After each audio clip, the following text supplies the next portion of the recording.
RM499 dan dia punya spek dia kau-kau. Ini dia Nubia V80 Max and dia dihadirkan dengan skrin 6.9 inci. Also dia punya bateri dia 6000 mAh dan dengan daya ketahanan dia IP64. Jarang-jaranglah handset yang bajet macam ni dapat IP64. Untuk dia punya spek dia pula menggunakan chipset T7250 octa-core Max dan untuk RAM capacity dia 8GB, boleh extend lagi 8GB dan dia punya storage dia bermula daripada 128GB.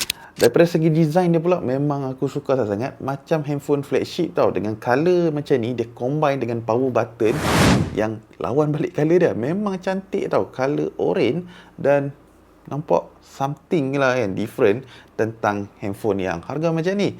Dan ada 4 color yang korang boleh pilih. Bateri dia tadi aku dah mention pun 6000 mAh.